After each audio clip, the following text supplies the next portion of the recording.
Hello, everybody. Welcome to your bonus episode of Armchair Expert, something we call Experts on Expert. We have a very smart human being on Experts today. Very smart. Very smart. Brainiac. And just to alleviate any confusion, there are two very well-known Jon Favreaus, and we have one of the two well-known Jon Favreaus, but we do not have the movie director-actor Jon Favreau. We have the famous speechwriter and host of Pod Save America, Jon Favreau. Yeah.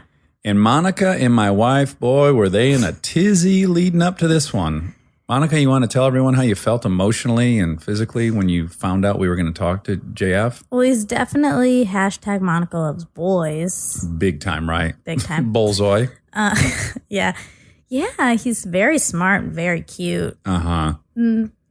That's enough. Did you like really hem and haw over your outfit before you showed up that day? Be honest. What did I wear? Honest. I don't remember.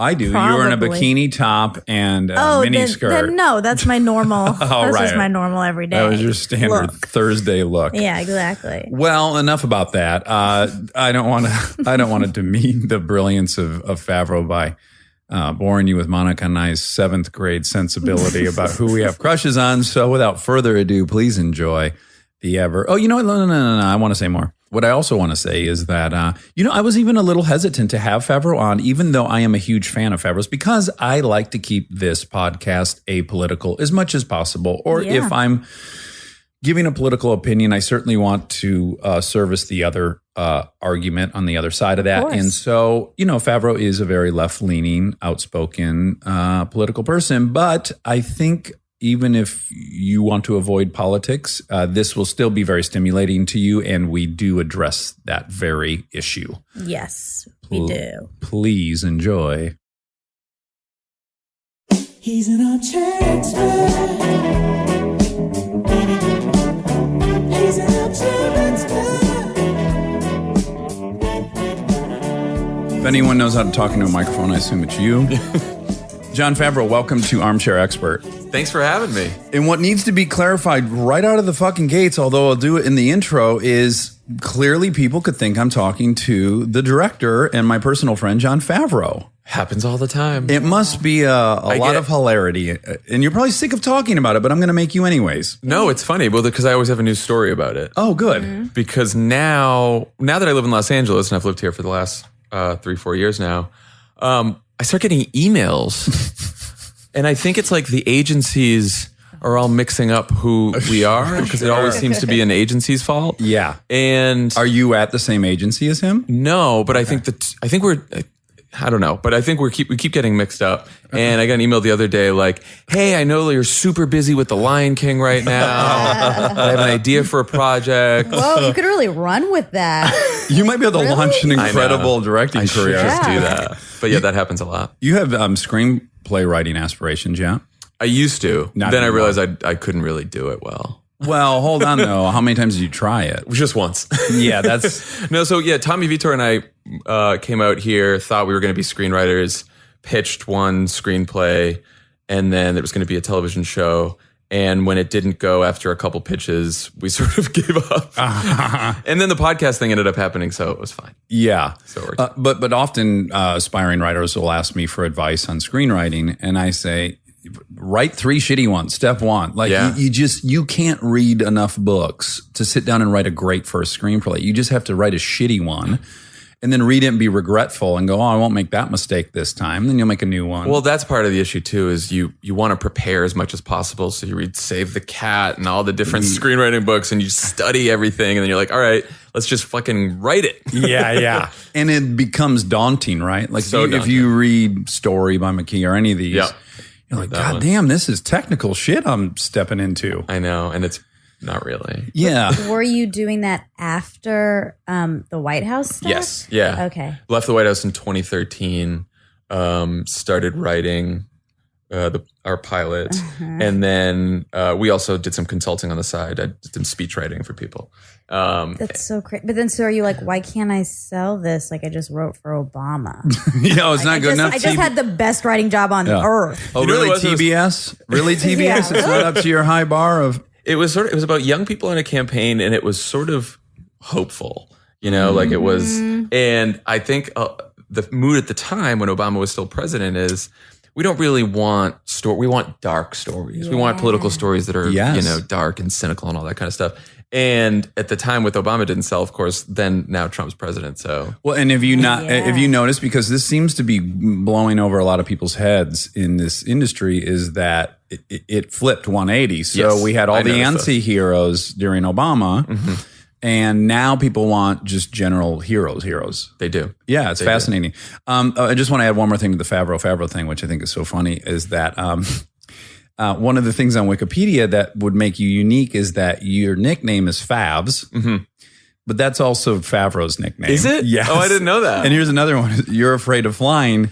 He is also incredibly afraid of flying.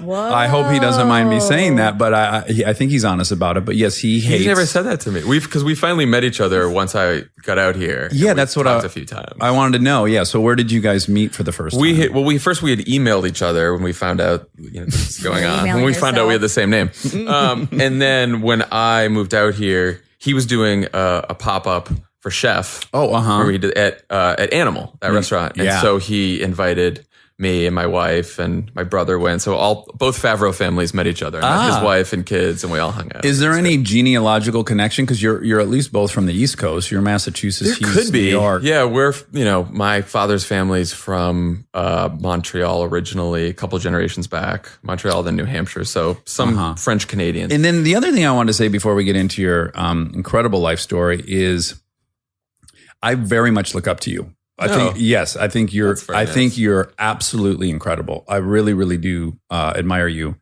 And yet, I was on the fence about having you on this podcast because I made a decision early on that this would be a safe haven away from politics, just because it's inescapable at this moment. I can't consume anything that doesn't have some political aspect to it.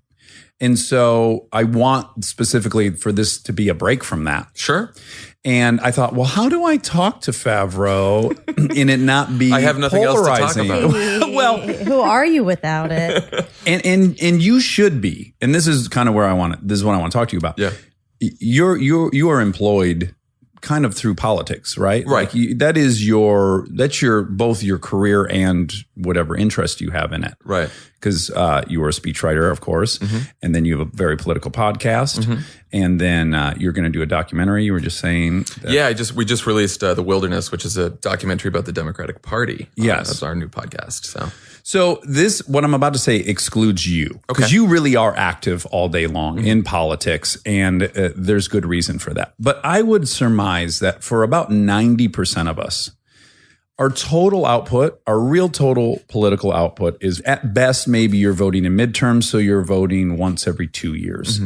And I think it is a little cuckoo that people spend a good chunk of their day talking about something that ultimately the only outcome is that they will go cast a ballot in 4 years. And my example would be, I go to the dentist once a year. Right.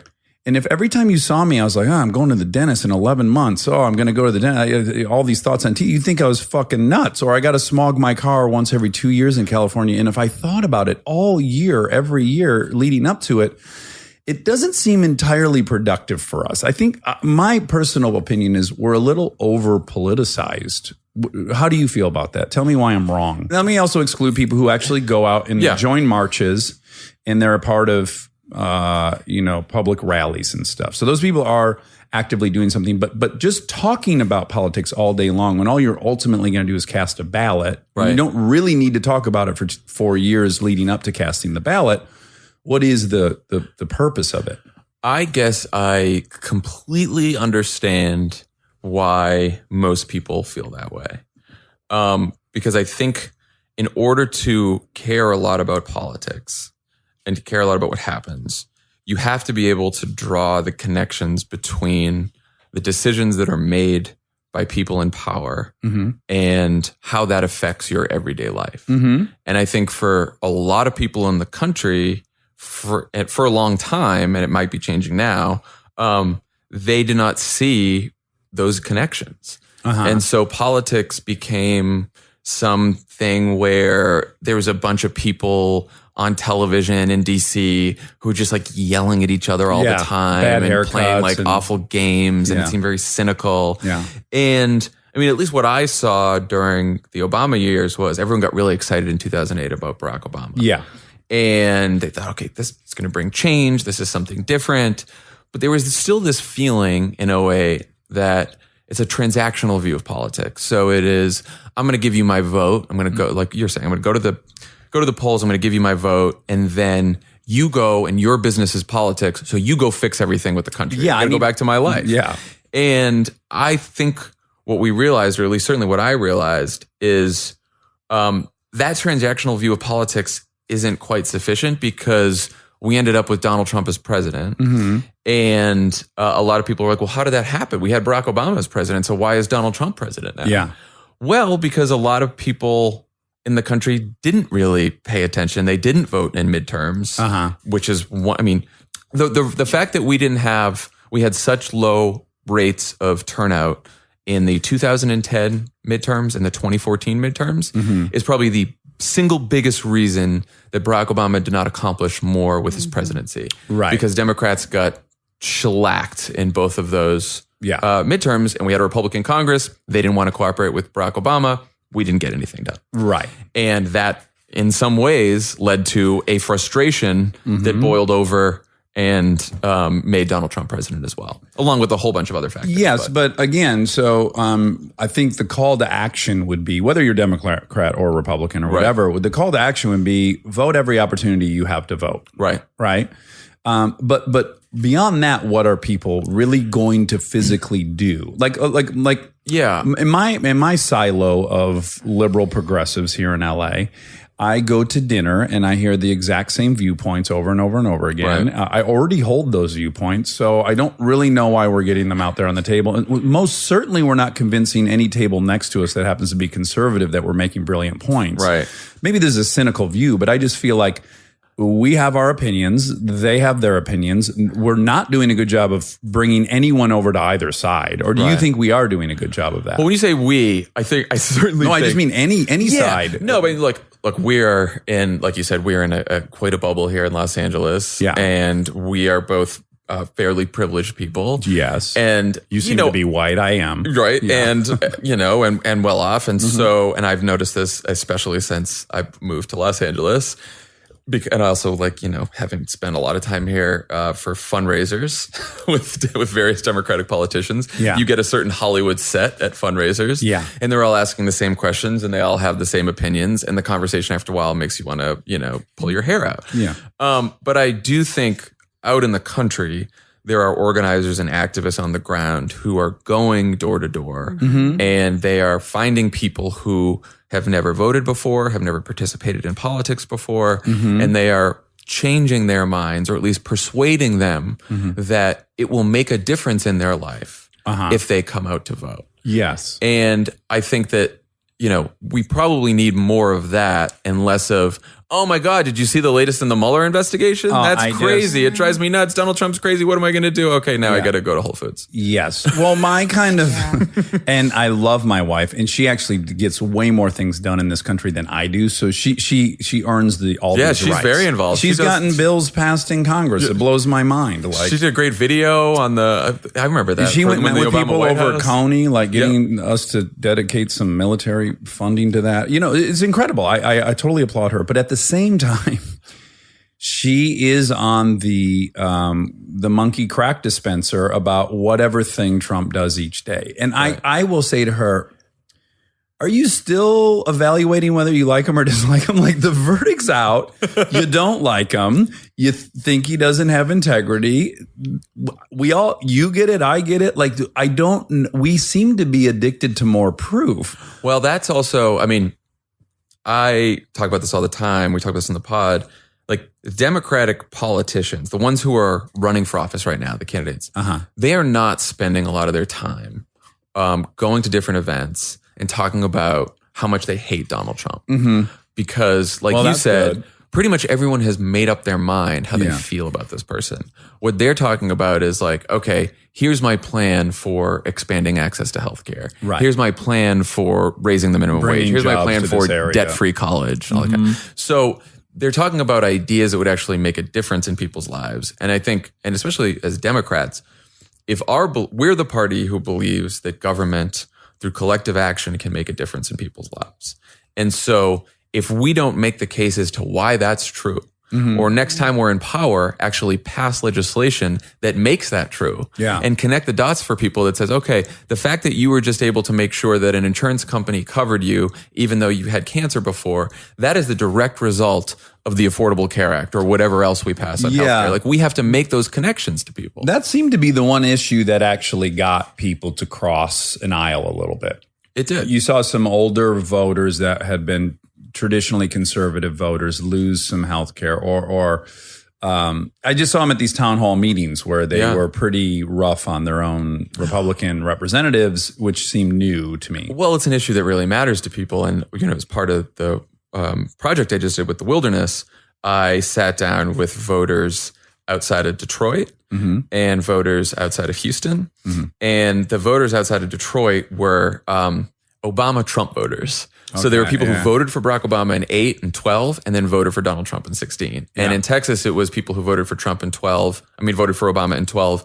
And then in 16, they either stayed home or they voted for a third party. Oh, So interesting. these are people who have voted Democrat in the past, but didn't for some reason in 16. Yeah, and what was I'm most interested in the Detroit suburbs. Yes, I'm from so- there. Yeah.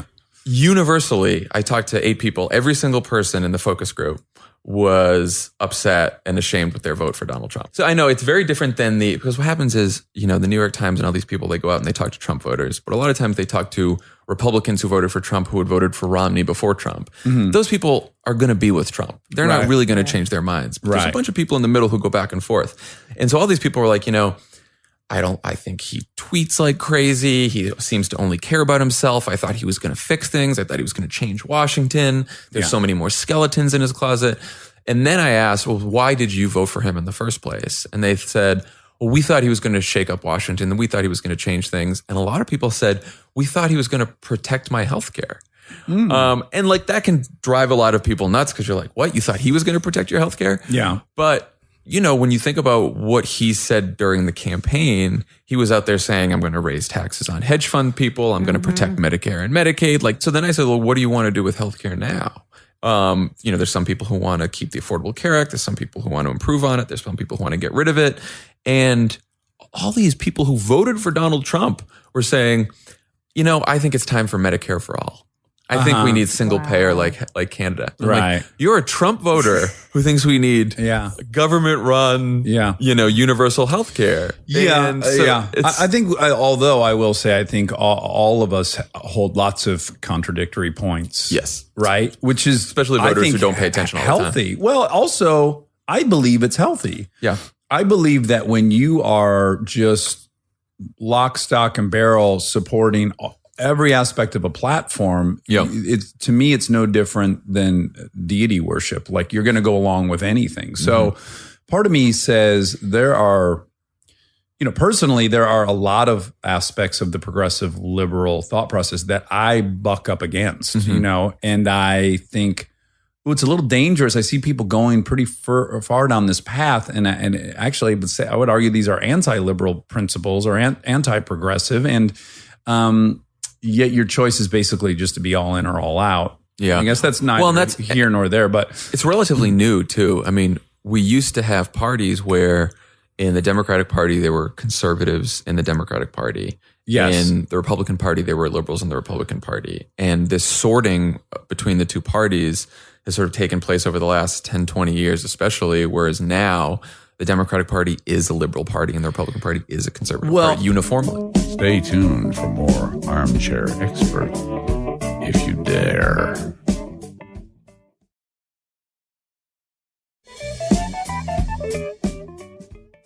And so here's what I'm always wrestling with when I'm going through Twitter. Yeah. And what it appears to me, that's the worst Yeah, part. it's already a flawed result, not a double blind test. It appears to me that the left has gotten super far left and the right has gotten super far right. Now, I don't actually have any data because I am curious, is that more a product of the furthest 10% of the left's making all the headlines? They're saying the most provocative things. And then the furthest to the right 10% of the conservatives, they're getting all the headlines. So all the headlines I'm getting are basically from the two outside edges of both parties. Because what it appears to me is that centrism's dead. Who are the centrists? Is anyone a centrist? Is that even? I wanted to start the alt-centrist movement, where it's like, okay, both parties are making some good points on different issues, and nobody's like. Doesn't anyone want to cherry pick the good ideas from both parties? I mean, I think part of it is the nature of Twitter and media, where the loudest voices, the most strident voices on both sides, are obviously going to get the headlines, like you're saying. I also think a big part of it is Donald Trump and what has happened to the Republican Party over the last 10, 15, 20 years. They've succeeded in getting increasingly extreme. Right. But the left hasn't. Obama was pretty centrist if you evaluate him today, wouldn't you say? I guess I think he came into office saying he didn't support gay marriage. Right. And he evolved on that. And he's pretty militaristic. Yeah. There were many things that made him, by today's lens, very centrist. Although I think, some people will argue that for sure. I mean, it's funny, from my own personal perspective, I haven't changed any of my views over the last however many years between the Obama and Trump administrations.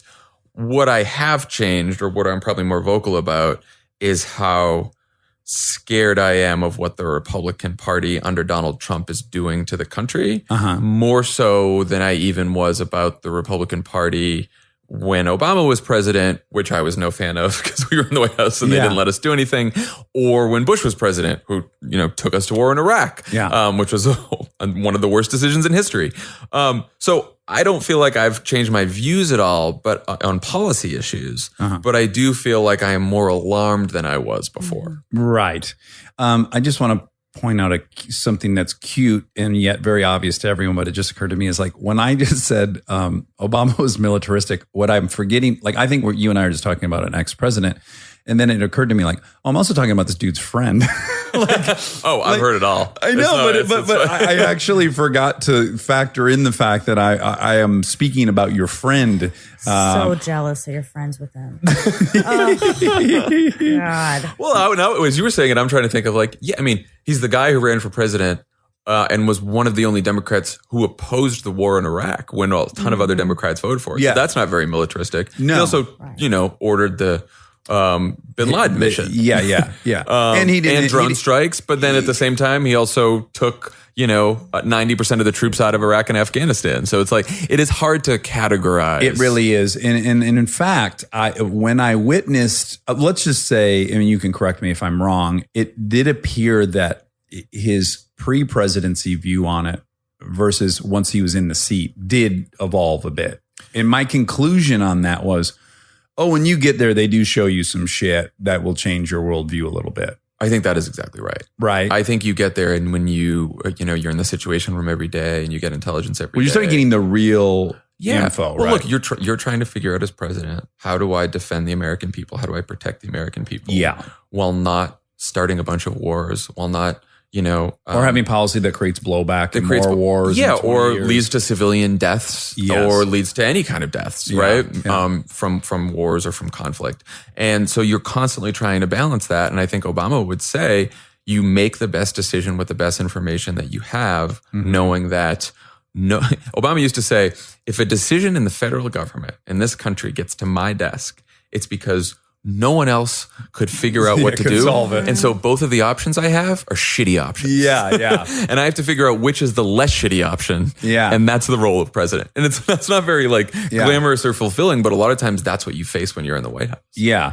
Well, and then let me be on record to say that I absolutely adore Obama, but it's also just my nature to be critical of the people I adore in addition to that. I'm not all in, Well, and everyone who is in public life makes decisions should be able to take criticism. And the dude made 1,000 decisions in 8 years. And most certainly, even if he's got the best percentage of any human alive and it's in the 90s, he made 100 bad decisions, that's right? Yeah. So here I was trying to avoid politics and I got completely bogged down in it. But I want to throw one other thing at you. And of course, I don't think you're in a position to have this view. nor should you. I think there should be people on both sides that are just passionately driven towards executing some policy they think are going to help people. So with that said, I do look at this country a little bit when I apply the lens of marriage to it, because although I do think facts are vital, and I'm upset with the misuse of facts or the dispelling of facts on certain sides of the aisle. There are more things than facts, and all one has to do is get married to understand that. Your wife can be saying something to you that it's just illogical. It doesn't actually make sense. But then you have to look beyond that and go like, well, what's important is she doesn't feel safe. And I need to forget this fact that I could win this point and say, no, we didn't drive for 60 miles. It was a 20-mile trip, whatever the thing is, right? Yeah. You have to do that to maintain a relationship. Yeah. And here's what I think about America. It's very, very, very divided. And if you were to offer me the solution where, okay, we're just going to secede from the union. We're going to have New York, Massachusetts, California, whatever, Washington, Oregon as a country. And then we're going to have the red states be a country. Yeah. Possible solution. Okay. That could maybe solve it. Yeah. But we will both acknowledge that's never happening. It's never, ever happening. And I don't think it would solve it. In fact, it may lead to a civil war. But also because like within the red states, within the blue states. Well, let's just say they would migrate out or whatever, and then we'd have another immigration issue. But the point is what I'm saying is that's not happening. Divorce is not an option. That is not an option for us. So if you're in a marriage and you recognize divorce is not an option, your remaining option is to try to make this thing work. Right. And so my frustration as someone who's actively tried to depoliticize myself, because I just got too wound up during that election. And then I was like, well, all I can do is vote. I voted and that's that. Like, I don't know how wound up I can get about this. I just started thinking we're so divided and we're stuck together. So are we in the relationship where we're continuing to yell at each other's faults?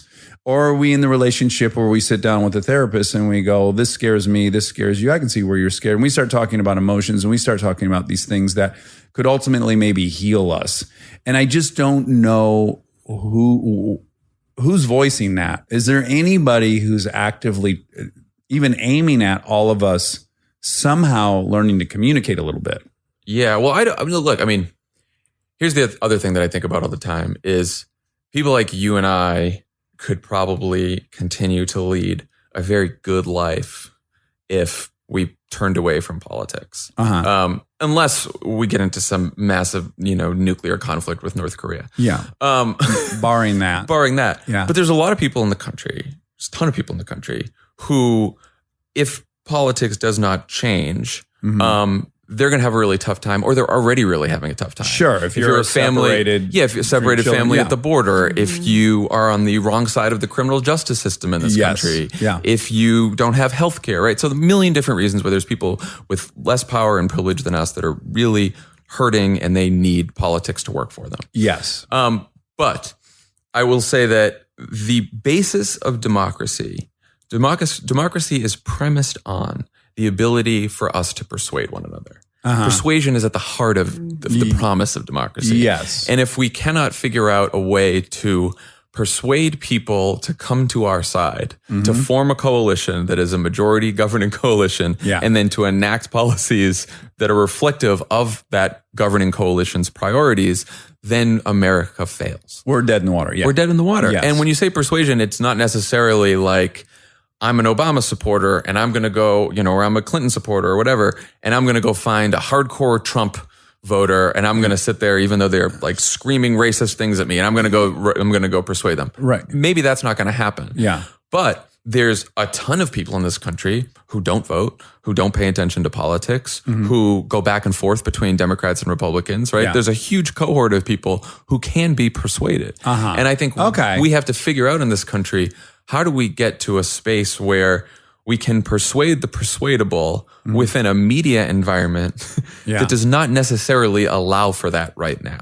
Right. And the reason it doesn't allow for that is because most of the media environment is screaming on Twitter, Hijacked. which is not, convincing anyone. Right. Or cable fucking news. It's actually emboldening. I think the media environment, the way it is, hurts the progressive cause and Democrats more so than it hurts Republicans. Yeah. Because Republicans fundamentally are a party that says, you know what? We don't really need government. Government will fuck up a one-car parade. And so everyone should just go about, live their lives. Yeah. We shouldn't worry about any of this. And then that's it. But also, I don't hear either side acknowledging this either, which is, and you just made a great point. So we live in a democracy, and we have all these different instruments that help us come to a compromise, hopefully. But what I don't hear either side seeming to appreciate is that by our fundamental design, we have conflicting goals. Mm-hmm. So we want liberty and we want equality. Right. And those are sometimes at odds, but they're both principles that we very much want to service. So what we have to acknowledge right out of the gates is that by design, we will never have 100% of one or the other. All we will have is a pendulum that's inching this way, and we go, oh no, that's a little too much liberty, and we need to inch it towards this way.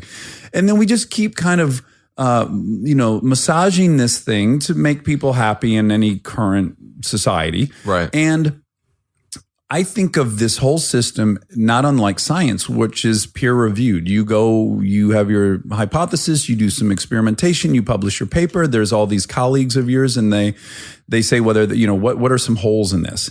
And I do think that both parties subscribe to this erroneous belief that if just they had the steering wheel, right, we'd be set. And I actually think both sides are required. They are our peer reviews, so we might not agree with them, but it is their job to point out some flaws in our thinking, as it is our job to point out some flaws in their thinking. And it is this system that I think potentially has worked so well in the past and can continue to work so well in the past. But there seems to be zero appreciation from that opposing viewpoint. But I do think the opposing viewpoint is critical. I agree with that. Although I think that right now we are so far out of balance towards what I believe is sort of a conservative. I mean, we have been living under conservative governance now. And in a way, like you said, even when Obama was president, that was not the days of FDR or LBJ when they had gigantic Democratic majorities and were, passing a slew of progressive legislation, Great Society programs, blah, blah. Like, as a progressive, as a liberal, if we were in power, if Democrats were in the White House and in Congress, and we ended up passing a ton of government programs, healthcare, housing, minimum wage, all this kind of stuff, and people started pointing out, okay, if your goal is to cover this many people, and yet the government is screwing up the program this way, that way, and the other way, I want to hear those opposing views. Yeah, right. There's too much government, it's doing X and Y, Z. But what I believe in is the value of having a democracy where every person is able to have a voice, make a decision, have opportunity, equality of opportunity, that kind of stuff. And that is much different and antithetical to both the right-wing conservative viewpoint and a complete government-controlled central system, because that is not very democratic. Right, it's not democratic at all. Right. And so the experiment that we're trying in this country that we have never perfected since the founding of the country, is to try to make sure that the blessings of liberty and equality and opportunity are as widely distributed to every person in this country as possible. Right? Like the opening paragraph of the Declaration. All men are created equal. Tattooed on my low back. Right? All men are created equal. Life, liberty, and the pursuit of happiness. At the time, it wasn't true. At the time, they said all men are created equal, right? So it wasn't even true there. But even in the founding, there was this ideal that was our North Star as a country that we have been trying to reach ever since. And by the way, and the fact that we've never got there, incremental progress. We've made exactly. All one needs to do, and I've just by weird coincidence, I've gotten really interested in American early history. Probably for the last 3 years, I've been listening to books on tape about Carnegie and Rockefeller and Cornelius Vanderbilt and all these different things. And but at any rate, when you get a taste of what America's been like, the majority of time it's been a country, it's been a fucking shit show. Yeah. So I always bump up against a little bit this notion that we're all living in the worst of times. You just need to pick up any one of these books on American history to realize No, during Reconstruction, there were men posted up at voting polls murdering black people. Yep. So yes, gerrymandering is terrible. We need to fix it. All these things are true, but also it was a lot worse. Ferry boat captains were smashing into each other to sink one another in their competition for money. So that is 100% correct. And in the realization that the history of our country has been an utter shit show, lies hope. Yes, absolutely. That is a hopeful thing, because it's not that we had some golden age that we have fallen away from. No. It is that this has been a struggle, an epic struggle from the beginning of the creation of this country. We're fucking monkeys all sharing the same spot on planet Earth. And we're trying to do something in America that no nation has ever done before, which is to have a huge, large, diverse nation of 300 plus million people work and function as a society that makes sure that everyone has opportunity and that everyone's civil rights are being respected. Yes. And we've never done that perfectly in this country, and no other country around the world has done it. So the work continues. And I also don't believe, I reject the notion that you have to be fatalistic to be motivated. You make a great point. Like, it's very easy for me to say, oh, well, I'm only going to vote every 2 years, so why do I need to talk about it all day long? And you point out, yeah, because I'm not right now in a detention center, which is absolutely true. But with that said, you don't also need to convince yourself that this is the most divided we've ever been, because we fucking shot each other. Our bloodiest, deadliest war was our war against ourselves. So some historical framework to me feels like it would be reasonable. Also, doing the daily barometer does not do anyone any good. How bad is this? Yes. How freaked out should we be? How crazy is it? That's Steven Pinker. You occasionally need to step back and graph where we've been since 1700. Right. Like, you're going to see dips. And right now, for your nice point of view, this is a big dip. Yep. But I will also argue that the George Bush dip created Obama. Like, weirdly, as much as we need to thank you for writing speeches with him and his incredible, gregarious, charming nature, you don't have Obama, or you don't have Bush. I don't think you have Obama. Like, I think we leapt forward a couple decades as a result of that. So history's tricky, and you don't really know what the outcome of some of these things are. Right. One of the things we got caught up with in 2016 is what we hate, which is punditry, and punditry is based on prediction. And so everyone's trying to figure out what's going to happen, as opposed to figuring out a way to make it happen or not make it happen. And I think people's energy, and I think this is what you were getting at the beginning, like, people's daily energies are not well spent freaking themselves out about what's going on in the country. Yes. They are well spent working to change it. Our audience is a lot of, liberals and political junkies who've been political junkies for a long, long time. Yes. We also have found that our audience is a lot of people young people who haven't voted before, who never paid attention to politics before Trump was president, or didn't pay much attention to politics before Trump was president. And now they're paying attention because they're scared about Trump and they're angry and they want to change things and they want a better country. And so they're like, well, how do I do politics? Right. Because politics always seemed something that was annoying and in Washington and that sucked. And I want to figure out how to make a difference. Yeah. And I do think spending your days galvanizing people who have the same values and views as you to actually work to change things is worthwhile. I think just complaining at a dinner party is not really worthwhile. I'll like a comparative analogy, which is I'm in AA. And typically speaking, the request upon people in AA meeting is like, we don't need to hear about the 20 years you were drunk. We'd prefer to hear about the solution. Yeah, that's... And so I just feel like people owe it to themselves to at least make 10% of your conversation about the potential solution, as opposed to just lamenting about the problem endlessly. I mean, to move from politics to media, like this, we move also to sex at some point. We can do that. Sure. Go to media right now. No, one of the reasons we wanted to start Crooked Media is because my big critique of the news is that the news gives you a great idea of all the worst problems in the world. Yeah. And then at the end of the broadcast, it's like, and now for weather and sports, and we'll see you later. And you're left feeling helpless. Yes. I mean, someone once made the analogy that like watching the news is like watching a friend slowly drown behind a plate glass window. And you can see it happening, but you can't do anything about it. And I think when we started the pod, started this company, I'm like, people will call us partisan for saying, go like Democrats, go organize, go do whatever. Yeah. But we have to give people an idea of what to do about the bad news that they're getting. Yeah. Because just taking in all the bad news, it's bad. It's not going to do anything And for I you. think that's what 99% of people are doing. They're just taking in. Yeah. And it's a little treacherous. Yeah, that's right. Okay, well, I want to talk about you a little bit. Sure. Because you're a fascinating human being. Jon Favreau, a.k.a. Favs, Fear of Flying, directed, made, and what was the great Christmas movie you did? Elf. Elf. Yes, Elf. of course. It's a favorite. Great movie. You were born in 1981 in Massachusetts. Your mother was a school teacher? Yeah, she was. And your father? He was a salesman. He was, as was mine. What did your father sell? It's funny. When he first met my mother, he was driving an Anheuser-Busch beer truck. He was selling beer. Awesome. And then he ended up selling computers. And in sort of the first tech boom in the 90s, he was like, in sales at some of these tech companies. Oh, interesting. Yeah. Did he give you the speech my dad gave me, which was, son, don't fool yourself. Everyone in this country is a salesman.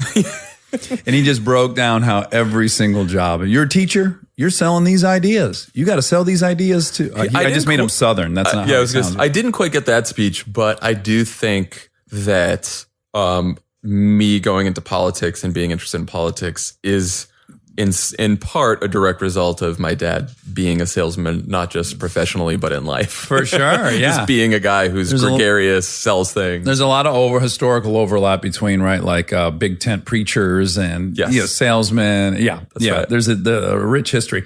You did you go to a private school? No, public school. Public school, and you did well.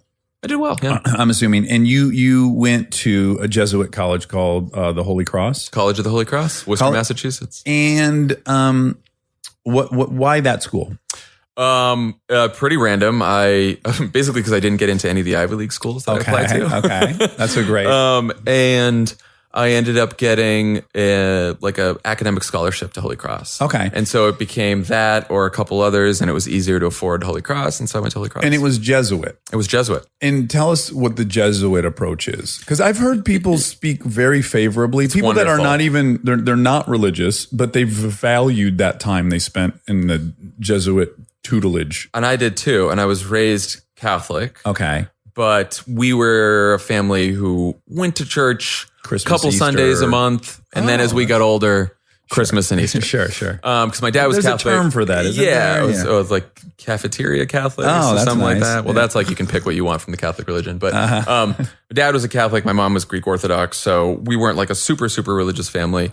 But I never got too much out of going to church in my suburban Boston town. Right. And then I went to Holy Cross, like I said, sort of by accident, not because it was a religious school at all. But the Jesuit influence at Holy Cross is one of the reasons that I ended up getting into politics, because the Jesuits are very focused on social justice. And whereas I think a lot of Christianity is focused on individual salvation in an afterlife, which is just, be good on earth, feel guilty about things. Absolutely. The Jesuits are much more about collective salvation on earth, doing good works here. And Worcester Was that part of the Protestant Reformation? Did they have a leader that? I don't think it was I won't know the history, so I'll embarrass myself. But and part of it is we went to school in Worcester, and Worcester is sort of this, second biggest city in New England. It's this post-industrial city. It's got, poverty and a lot of issues. And so Holy Cross always encouraged people to go out into the community and do work. Yes. And organize and volunteer. And I did that. And it was that plus the education I was getting at Holy Cross that combined to make me want to go into politics. Yeah, so you were the editor of your paper. You were on the debate team. You graduated valedictorian. Yeah. In hindsight, was that too much? It didn't feel like it. It didn't. I had a great time at college. Oh, you did? Yeah. Because I read all that studied stuff and I pretty get hard. scared. I'm like, when were you drunk? When were you getting laid? A lot. Oh, I was okay. drunk a lot. Okay, good. Okay. No, I mean, I had a great time in college, just good. like anyone. I mean, look, when I look back at Holy Cross now, it is a small school. I graduated with 700 people. And, I think when we did our show, we did our show in Michigan, in Ann Arbor. Oh, great and town. we went to a Michigan game. It was Michigan State. Big state. And I had never been to like a real college football game because I went to a fucking Holy Cross. Yeah. And a bunch when of I did things Jesuits sweeping the streets. when I did things like that, I was like, yeah, maybe I could have gone to a really big fun school. So fun for Holy Cross, I definitely had.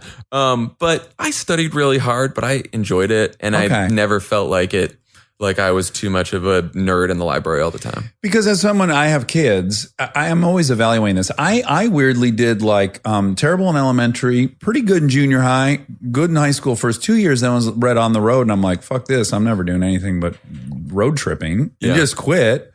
Then community college, then UCLA. Then I did really good at UCLA. But I weirdly am happy about that trajectory because I did so much silly stuff. Mm-hmm. And I always try to evaluate like, God, would I want my kids to even get into one of these schools just because what's required of you during high school with the extracurricular activities? Yeah. I'm having a real rough time today with my pronunciation. Could you say it for me, Monica? Curricular. Curricular.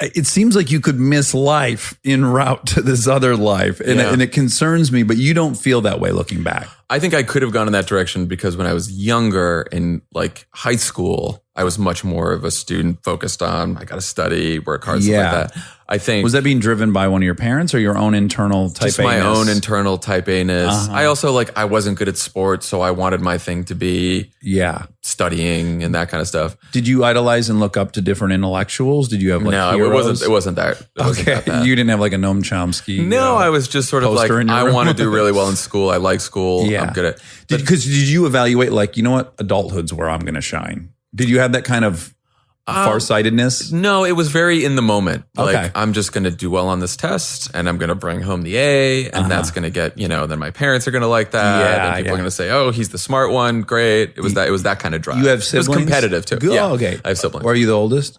I'm the oldest. Yeah. Yeah. My brother Andy's 3 years younger. So. Okay. Yeah. That tracks out. Yeah. I think exactly. That's the oldest. And he more got fucked around and stuff. And he was pretty good. I mean, he's now. Oh, he's an actor. He's an actor. Yeah. Yeah. And so, but by the time I got to college, I had a really good group of friends, friends from high school. And then again, a lot of friends in college.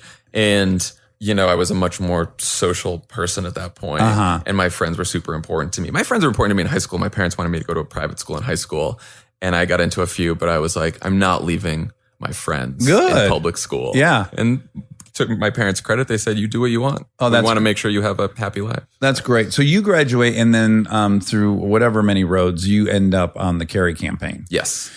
By the way, I loved John Kerry, and I always felt a deeper sense of injustice about John Kerry than I think any other candidate that I had wanted to win. That I had voted for Hillary, but I could very much I could understand the critique, and I could understand people not liking her and being polarized. That wasn't beyond me. Yeah.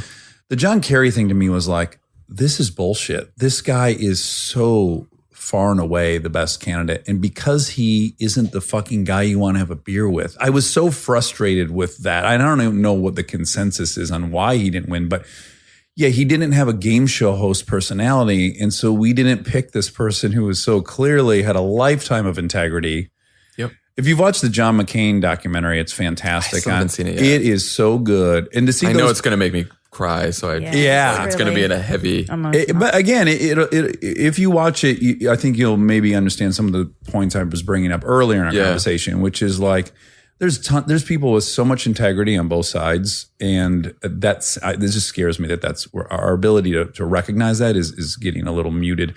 But at any rate, those two were on opposite ends. One guy's a war hero, and then the other guy was a what do we call him? A conscientious objector. Although he was he was a war hero, but very against Vietnam. And then, of course, McCain was. And then those two came together eventually, right, to get some, to go find all the MIA guys and account for people. And it's also important to point out there that they came together, but coming together is not necessarily like, and now we're never going to fight again because we agree. Like they went after each other. The statements between McCain and Kerry, like they would attack each other and stuff like that, but then say, okay, well, this issue we agree on, so we're going to work on it, even as we tear each other to shit on this other issue. Yes, just the way it happens. To me, it's the role models I would point to today in our country is I would say Ruth Bader Ginsburg and Scalia.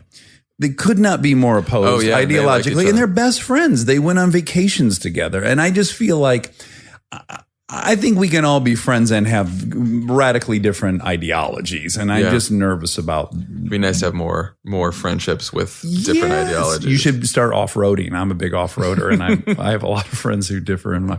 But you started with John Kerry. You were assembling audio clips from public radio and newspaper clips. I mean, at that point, it was like cutting out a newspaper, faxing clips to people. Very, very old school. But yeah, I was the press calluses and carpal tunnel. I was the low man on the totem pole there. And then you eventually start writing speeches for John Kerry. Yeah. Yes. And you are at, I don't know what it was, you were at some Democratic event and you saw Obama was about to make a speech. Yes, I was at the 2004 convention. My job with the Kerry campaign was to be backstage and make sure that all the candidates were on message. Right. And you had discovered that there was some overlap between his speech and John Kerry's. Someone called to let me know. Last draft of the Kerry speech that I saw, it did not have any overlap. But then I went off to Boston and everyone went on the plane with Kerry as they traveled around the country. And I get a call from the chief speechwriter. And he said, okay, there's the line in Barack Obama's speech that John Kerry wants to use in his. Okay. Now the Kerry people will say that Kerry had that reversed, line, and Obama still thinks that maybe regardless. Not. But it left you in a position. Yep, you have to go down the hall and tell him. And tell Barack that he can't say that line. And so I'm 21, and I walked down the hall, and it wasn't great. And I went to Mr. Obama. Hi, I just got out of high school. I stopped here on my way. Exactly. Yeah. And no one would tell him for me. None of the staffers there. They're like, you go tell him yourself. Yeah. And I went and told him, and he looked down at me and he was like, are you trying to tell me I have to take out my favorite line in the speech? And I think I lost consciousness for a couple seconds. It was bad. Yeah, that's a stressful situation. That was my for a first meeting. 21-year-old. That was my first meeting with Obama. And now describe your what is it like to have put that, because this is the first time in your life you've probably given your entire soul to something, and then Kerry loses. And what is that emotionally like? It was crushing, and I became extremely cynical about politics at that moment. And I left Washington, drove back home, moved back in with my parents. And I was like, all right, my parents have been pushing me to go to law school. Maybe I'll finally go to law school. Because it's like what you said about the frustrations and the injustice of Kerry losing. Because I'm like, this guy, obviously he could have been, a better communicator, whatever it may be. But the Bush campaign took him down because of his war service. And the man is a war hero. A legit war hero. He risked his life for his fellow soldiers. Yeah. He came back to speak out against the war, and they used the whole thing against him. And then, so after that, I was like, I don't know if politics is for me, because I think this whole thing is a game and it's bullshit. Yeah. And then Robert Gibbs reached out to me. He was Kerry's press secretary, I was his assistant. He had since left to go work for Obama.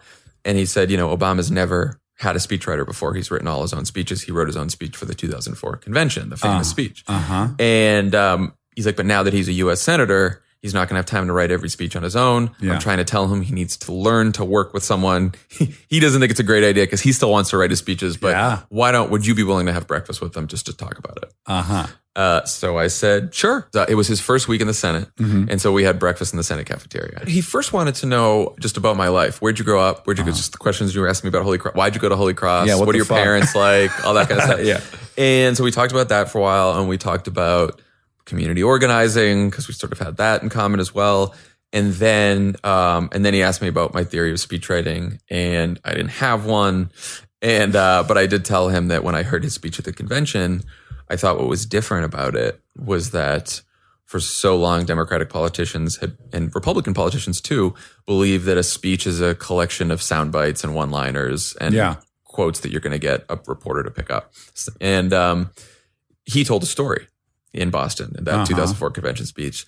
And he told a story without wondering if every single line was going to be an applause line or every single line was going to be pithy or all that kind of stuff. And he just told the story. He went with a global view. Story. Yeah. And I think that we need more of that. And I would, and he's like, well, that's my theory too. But at that moment, were you critical of because I think to pursue any job, you must almost start with a position of I don't like my options here. like even if you get into movie making or acting, there's some part of you that's like, I'm not seeing the movie I want to see, so I want to make the movie I want to see. So were you at that time going, this is bunk and I want it to be this? I didn't exactly know what I wanted it to be because I didn't know that it could be that. Right. Because I thought that there were all these constraints in politics of what you could get away with. And so in the Kerry campaign, it was speech by committee in an awful way, right? There was like 4 speechwriters. There was a couple consultants, a couple pollsters. A lot of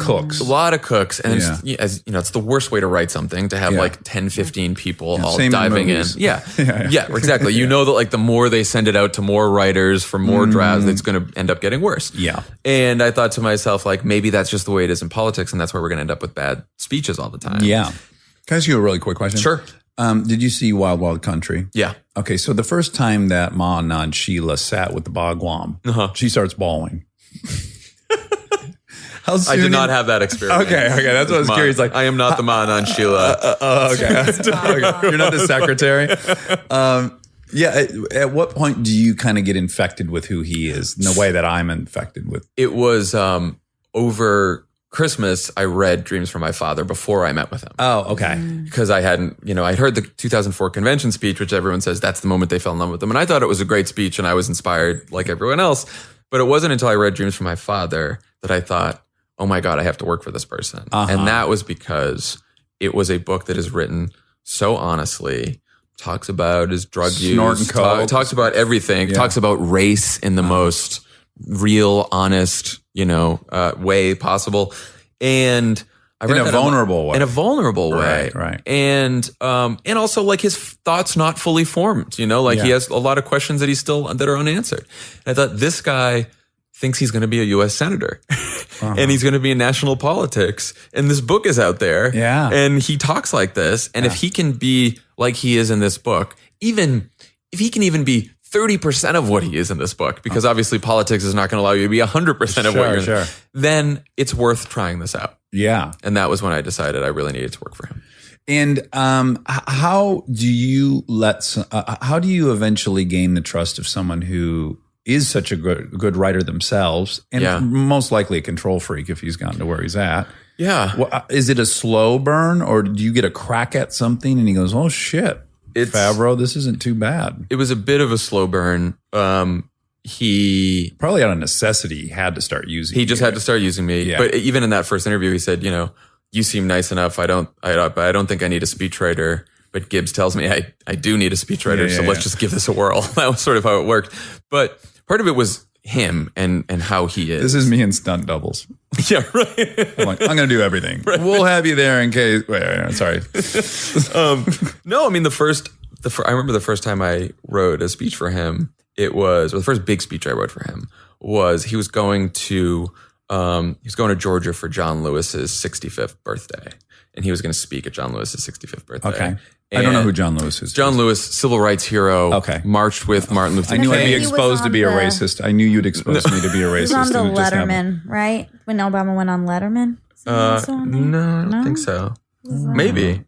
No, you're a racist. I'm sorry. On Letterman, Letterman, the Netflix show. Yes, I'm thinking of Letterman, his show. Sorry, the Netflix show. You're right. I'm right. He was. Yes, you're not a racist. Thank God I'm not a racist. I thought that was a weird. You know what it was? I thought that was a weird part of that Letterman show. I'm like, why are they now with John Lewis and Selma? Anyway, Bridge and Selma, civil rights. Okay, right. So he goes down there to give this speech, and I'm like, this is a civil rights hero. How am I gonna write this? So I write something out. Pretty big first swing for you because it's all race related. I have to imagine they're going to give the white guy white guy from north of Boston, right? Okay. So I leave the office and he's like, hey Fabs, I know this is your first speech for me. I know that you're probably pretty nervous.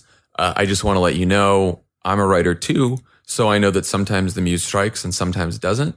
And if you figure it out tonight, great. And if you don't, come back in here tomorrow and we'll work on it together. Oh, wow. So I went home. I stayed up all night. I worked on it. I come back.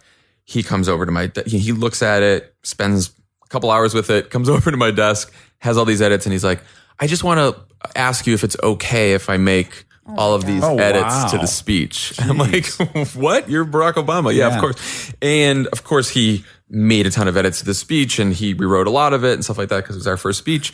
But that's sort of the way that the two of us worked together, and he was so patient with me. And then it wasn't until he gave a speech at Knox College, he gave a commencement there, almost a year into his first year in office in the Senate.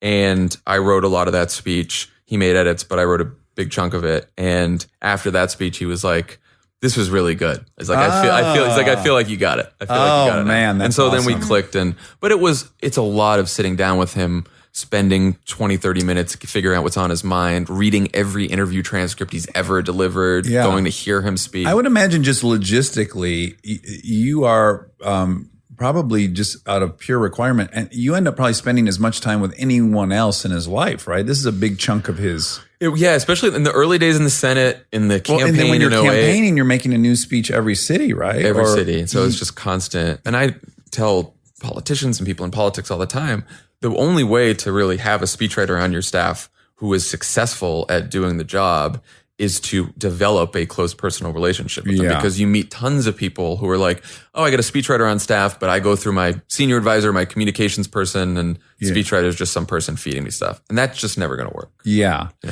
know? So when he becomes president and you're now going to be writing speeches that the president's going to be making, I can't imagine you didn't have a sense of history. When you think of some of our most well-known phrases come from some of these addresses, right? Like Kennedy asked now what your country can do for you, you can do for your country. The Eisenhower military-industrial complex warning. There's these things that will become Shakespearean for our country. And you're going to be crafting some of those things. Is the weight of that? As a writer, my whole goal is to trick my brain into thinking it is as low pressure as possible so that I can be creative. But I just don't know how you do it with your job. You try not to think about it. Okay. Because I think, we spent a lot of time thinking about it around the first inaugural, because it's his inaugural address. This is our first big cut at first African-American president. First African-American president. And you think of Kennedy's inaugural and all these others inaugural going through your head. And I think because he was so focused on it, and I was, and the other speechwriters were, we almost tried too hard to think to ourselves, what is the line or the phrase that's going to be etched in stone? Yeah. And I think if you are too focused on that, you can write tight, right? You don't write as well. You lose the emotion, you lose the story. Yes. And so after that speech, I think we went back to just telling ourselves, let's figure out the story first.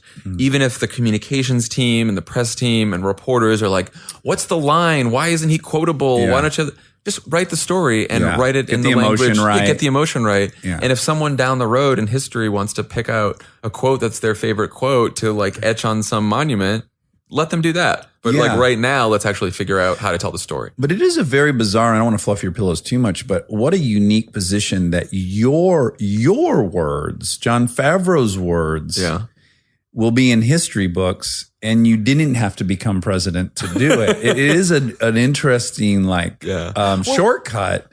I mean, we said, we've been trained to say as speechwriters, and we did when we were in the White House. They're all his words. They're not our words. Right, sure. But in a okay, I would hate that. Monica would really flip over that. Like that. But I think for him, more so than almost any other president, they are his words, because even if we're writing them, like you're servicing him, and I didn't just learn how he writes speeches or how he talks, but I ended up learning how he thinks. Yeah. And you have to really get into the person's mind and how they might respond to something. Yeah. And once you do that, then you start writing things that they probably would have written on their own.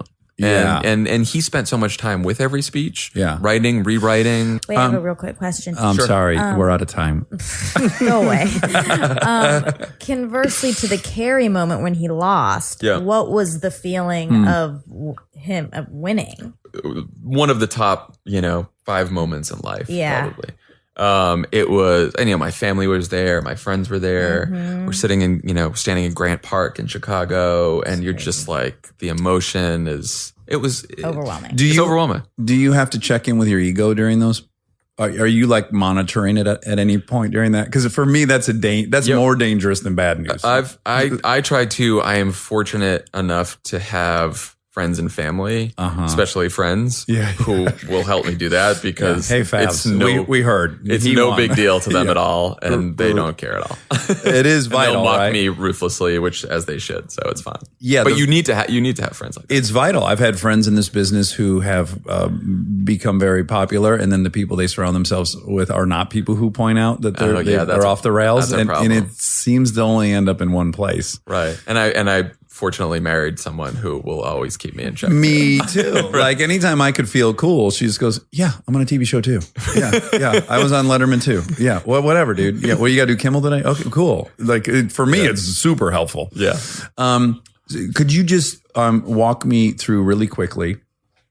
How do you break a speech? I saw like on the campaign trail, sometimes you're working from 5 a.m. to 3 a.m. Yeah. And I can only think of how they like break stories in a writer's room for a TV show. Like there's these neat techniques. And I just wonder, how do you break a speech? And I assume it varies from person to person. That's a great question. I usually stare at a blank screen for like hours at a time and freak out. And, Sure. But I have, Tell yourself you're terrible. tell It's a yourself mistake you got here. Writing's The terrible. frauds. Isn't writing terrible? It's the worst. Yeah, you're always one sentence away from being revealed as a fraud. That's exactly right. On the campaign, I had a great team. So Ben Rhodes, Adam Frankel, Cody Keenan, Sarah Hurwitz, like we would sit together till 2 or 3 in the morning and just go back and forth and talk about like, what are we trying to get at in this speech? What is he trying to say? Like I always wanted to start with the essential paragraph that the president is trying to communicate here. Like, let's start there. Let's get there and then build around that as opposed to starting like, 20,000 feet. And are you doing this thing, again, this is how it's done, at least in television, which is like, you're generally going like, oh, it reminds me of a time I went to visit my grandma and I blah, blah, blah. And this happened. Like it almost has to start from a personal place that you can really latch on to that emotion. It does. So was there that going back and weird. forth? Like, Eventually, it doesn't start with the emotion as much in politics because it's more like because it's a sociopath game? No, it's more like you have to make the argument first. Okay, because everything in politics is making. Yeah, an we need argument. healthcare because Right, and so what is the argument we're trying to make either for this policy or against this candidate? Yes, and what is the argument we're making for Barack Obama? Why he can fix this? Right, so it's like problem, solution, why me? Right. Okay, and so you're trying to figure that out first, and then I think what makes a speech a good speech and not just a typical politician speech is to find that emotion and hang it on that. Right, exactly. And also connect that emotion to history and to the country, right? Yeah. Like you're always, this goes back to our earlier conversation, but like you're always trying to find words and phrases and sentences and ideas that sort of have echoes throughout the ideals that the country was founded on, because those ideals will bring in the most possible people. Sure. Right. But the margin of error as a consumer of these speeches to me seems so tiny, because I hear a lot of politicians go, I was just sitting down with a family in Arkansas, Bill and Sam Rain, Yeah. And I'm like, oh, this is so fucking patronizing. It's such bullshit. Because someone told them, like, you got to be about people and you've got to, like, find that I feel like emotion. over the last 3 years, everything's like, just got out of a backseat of a car with Phil and Marcy Jacobs from Tennessee, and they have a son. And it's just like, I don't buy any of that. So it's just like being saccharine versus being authentically real. Yep. That's a tiny little bit of wiggle room. It's a tiny bit of wiggle room. It also requires you to, as a politician, to be willing to have some courage in what you say and to not be so cautious and worried about it. For Obama, when we told stories about people, we tried to make sure they were stories that were different than like, Susie doesn't have healthcare and I'm going to give her healthcare and here's her story. It's like, what's like the next level of Susie's story? Yes. Right? Like, let's find something actually emotional and interesting that people in the country could relate to, specificity as opposed to some kind of, real person Mad Lib that you do in a political speech. Yeah, like an archetype, Right. Joe the plumber or whatever. Exactly. Yeah. Is there a speech you're most proud of? It's a good question. You gave a great eulogy one time, I heard. Oh, What if that's what his favorite speech was? Obama was a eulogy? did. I feel like I definitely wrote some eulogies for Obama. Oh my goodness. I know. It's That's weird. some heavy lifting. I know.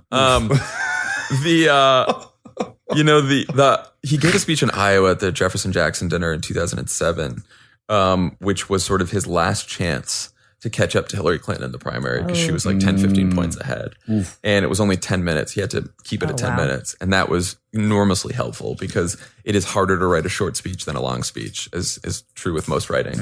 And we had to boil down the campaign's entire message to these 10 minutes and our case against Hillary Clinton without mentioning Hillary Clinton and being too much of an attack dog there. Yeah. So it was very tricky to pull off, but he did, and he memorized it and, you know, gave it in Iowa, and it was sort of like the beginning of the transformation in the campaign. Have you had any moments, and you don't have to be specific, but have you had moments where after the fact you're like, ethically I feel a little compromised by the direction we took there? Oh, not really. Really? Yeah, like I think it's because I'm a student of politics too, and I get political realities. So like I think like the only issue where I was, or one of the issues where I was in a much different place than he was for a while was gay marriage. Yeah. You have to be a part of crafting a message that you don't really believe in. But I also knew that he kept pushing the issue in the right direction, ending Don't Ask, Don't Tell. I figured he would get there. Right. And if I felt like he wasn't going to get there, like he was going the other direction, I think I would have had a problem.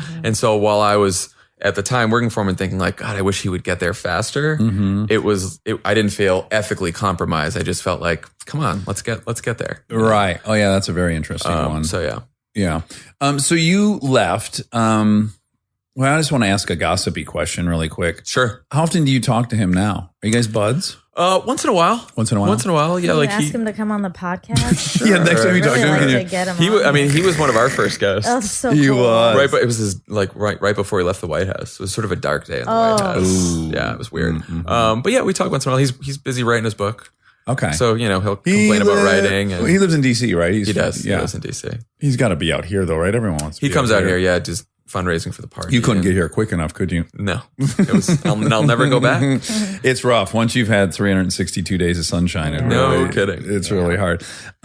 So after you left, you said, which I thought was very appropriate, is anything in politics post Obama will probably be anticlimactic. Yeah. And so you both started, which you mentioned a minute ago, you have some kind of consulting. Yeah, we did that for a little while. You don't do that anymore. No. Yeah. Tommy Vitor and I did that for a little while. Yeah. This was people who just wanted speeches and wanted like narrative messaging help. And so it was nonprofits, a few tech companies, celebrities, Right. people like that who just needed a speech. Okay. And it was like a good way to NDAs pass. for all these people? I want to know what NDAs celebrity for a speech. lot of the people. Yeah, I want to know what celebrity it you wrote a was- speech for. It was good What to if you wrote an Oscar speech?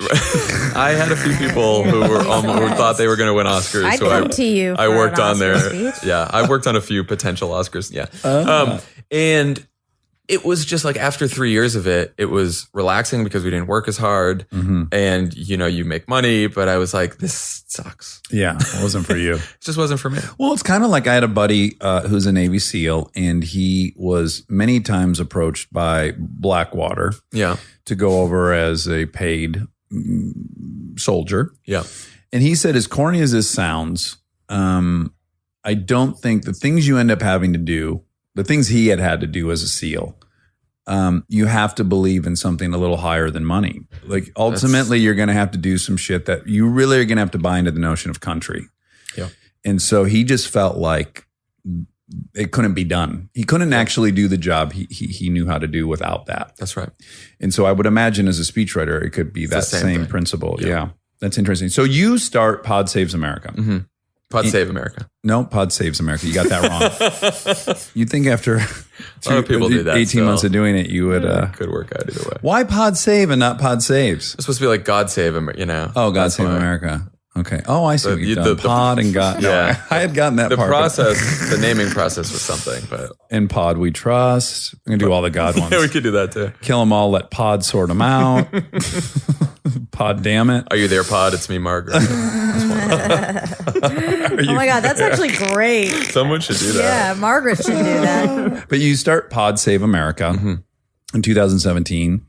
I can't imagine you had the aspirations that you've since achieved. There's no way you thought you No. would be such a phenom, right?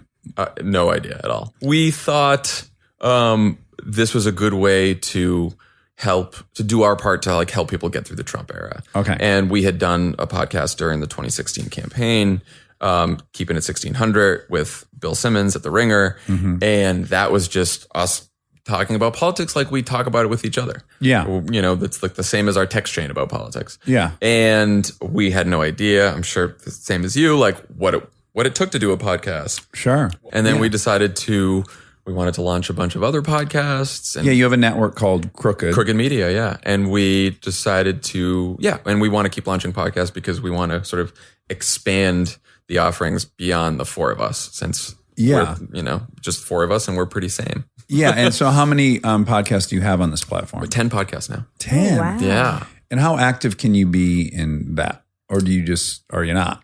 Like me personally and all that. Yeah. Yeah. Well, we now have 20 something people at Crooked Media. Oh, wow. So we have a bunch of producers and we have a development team that works to develop all these podcasts. And, we're making sure, when I say we, me and John Lovett and Tommy Vitor, that like we're in all these meetings and trying to help get these pods off the ground, but it's our team. We have a fantastic team. I think the coolest part of it is like sort of building a team, like hiring people and having this whole company. Like With now ZipRecruiter? What's that? With ZipRecruiter. Yeah, there you go. Free ad ZipRecruiter. No, and like one day you look around and you're like, look at this whole crew of people. Yeah. And we're all doing the same thing. And it Now for that me, scares the fuck out of me, to be honest. You're looking at everyone in Armchair's whole existence, and then my sister a little bit. But cool. that doesn't scare you, the whole... No, not really. I don't try to let it scare me. I mean, for me, because I've spent so much of my life on campaigns, our company is a little different. We're not like a traditional company. And so it feels more like a campaign, which is this sort of camaraderie you have with the people who are in a mission together with you. Yeah. And a bit of functioning chaos. Yeah. Like you're comfortable in probably... Oh, for sure. Yeah. Yeah. And we still, I work still less than I did on like the height of the campaign in the White House. Sure. Even though it's a You'll ton of probably work. never work that hard. No, I hope I not. hope for you I and your, do not want and to. your wife, Emily. Yeah. So tell me about touring. How long ago did you guys start touring? Started about a year ago. Okay. And we just decided we wanted to get out of the studio and onto the road. And it's been probably one of the best parts of the whole company because, podcasting and like listening to podcasts it can be a lonely experience. Yes. And when you get to Isolating. go out, it's a little isolating. And when you get to go out and see all of these people who've all heard the podcast and they make friends with each other and they're part of a Yes. community together and So it's cool. inspiring. We're just starting to taste that. We did our first live show a couple weeks ago. Oh, cool. We're going to Texas and doing 2 in August.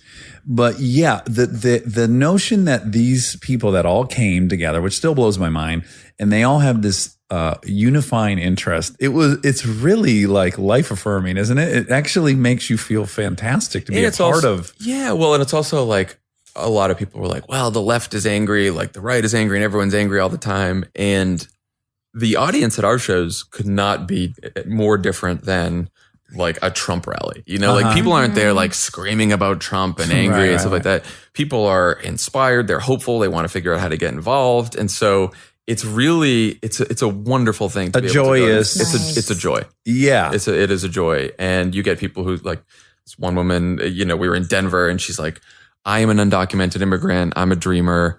I drove all the way here from Utah because I wanted to thank At everyone great here for risk standing to up. her. Yeah. And he's like, and what I really want to know is like, do we have a chance in the Utah third? Like this really specific political question.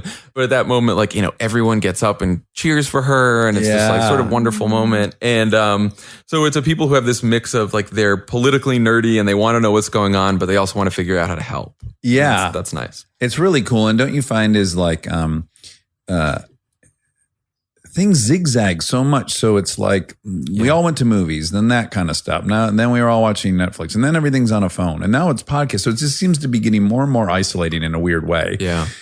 Yet the crave then for the shared experience, going to see it live, and then that blows up. So it's like right when you think, humanity's doomed, and we're all heading into these more and more isolated states, it ironically gives rise to this very shared experience that didn't exist 15 years ago. So it's it all kind of ebbs and flows, and there's some kind of subtle positivity you see. Yeah. And I think it's a necessary experience because politics can't be done unless we're doing it together, unless you do it face to face, no matter how much technology promises to like allow us all to have Twitter wars ourselves and, do all kinds of electronic shit. Like it is important to be together in community organizing. Like that is the only way real change actually happens. Like I get to be on stage with some of my best friends and some of the smartest people I know. Yeah. And we get to shoot the shit about politics for an hour and then answer a bunch of questions. And I can't imagine anything better than that. And do you think that's the primary gift of all this is that you've found a way into an occupation where you're actually surrounding yourself, like your coworkers are a blessing? Oh yeah. That's the most important thing about work, right? Like especially if your work is something that you love, being able to surround yourself with people who also love that work. Yeah. And then you have that kind of connection. That's a gift that I don't know a lot of, if you can get that, then you've figured it out. Did you see Idiocracy? I still haven't seen Idiocracy. Okay. I feel like I know the entire movie because everyone's talked about it so much. In a nutshell, we need you to reproduce on behalf of all of us. Jon Favreau could too. He has already three times, thrice over. Perfect. Last thing I want to tell you before you go is that when I said to my wife, I was walking out the door and she goes, "Where are you going?" I go, "Oh, I've got to do an armchair." And she goes, "Oh, who are you talking to?" And I go, "Jon Favreau." And she goes, "Oh, cool. Tell him I said hi." And I go, "Oh, you've met Jon Favreau?" And she goes, "Oh, not that. Oh my God. What? Speechwriter Jon Favreau?" And I go, "Yeah." And she goes, "You didn't tell me?" She lit up like a fucking Christmas tree. She had to change her pants, I think. She said, "Will you tell him he is so cute?" Yeah. Oh my God. After he left, there was a lot of discussion with there was even more. With the girls in the house. Yeah. Yeah. I mean, I don't know that I've seen this reaction. Do you know you're a heartthrob? Like no, a sex symbol? No. Well, I'm a huge fan of your wife as well. I think you guys should go get drinks. Favorite television shows. Forgetting Sarah Marshall, favorite movies of all time. Yeah, but you didn't see Idiocracy. Okay, great. Look, you guys go have drinks. I'm sure Emily's a great gal. She and I could go to a Sizzler, attack that. Emily's a huge fan of Parenthood. There we go. Watch every episode, every season. This seems like a swinging episode designed in heaven. I mean, perfect. Look at the symbiosis here. Well, Jon Favreau, thank you so much for coming by. Thank you for having me. One of our smarter guests that we've had, and it was a pleasure to hear your brilliant mind at work. Awesome. Thank you. And now begins my favorite part of the show, Fact Check with Monica Patton.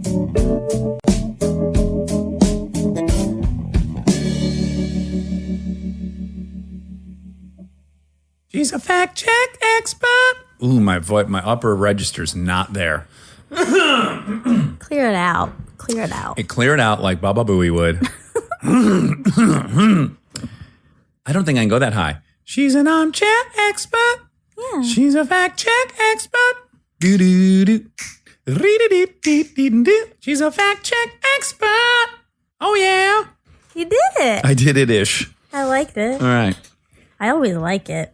Fact check my ass, Monica. There aren't that many facts. Well, it's a problem when you have an actual expert on. There's probably very few things to correct, huh? Yeah. Surely I must have stepped in shit once or twice. Once or twice, but not very often. I think context is relevant. This is Monica's first time out of her apartment. Yeah. Since I believe Friday, right? Saturday you dropped your vehicle off. Then you went home and you haven't been out of the house since. Yeah. So that's 4 days. And it wasn't like a religious exploration. It wasn't a vision quest. Mm-mm. No, it was an illness, right? Yeah, I've been sick. Throat, nose, chest, bottom. Oh, not bottom. Don't talk about my bottom on here. I thought you were about to say bottom. Body. Yeah, well, full body. It would have made sense that there was also some bottom disturbances. With a virus of this magnitude, because it really kicked your ass. Yeah, I'm not 100%. No, so this one's gonna suck. Just a heads up, just to get your expectations right. But she's here, and we are grateful to her for that. So thank you, Monica, for showing up to work even when you're sick. And let this be a lesson to people who are fucking lazy. Take it away. Yeah, get out of here, lazy bums. All right. Well, so he mentioned Save the Cat. In passing, Save the Cat is a very, very famous some would say infamous, Hollywood screenwriting book. Okay. And have you heard of it? I have heard of it. Okay. I've never read it. I have. But when I, you of say course, read infamous, it. isn't there an implication of nefariousness? Yeah, I was kidding. Okay. But yes, except I think there is some criticism that, like, who is this? He's written a few screenplays, but not. None that were produced or No. legendary. I think he wrote like blank check. He did write some real movies. But, Okay. But I think there's some criticism of like how this person isn't like. Right. Then Lawrence Kasdan. Thank you. Great scribe.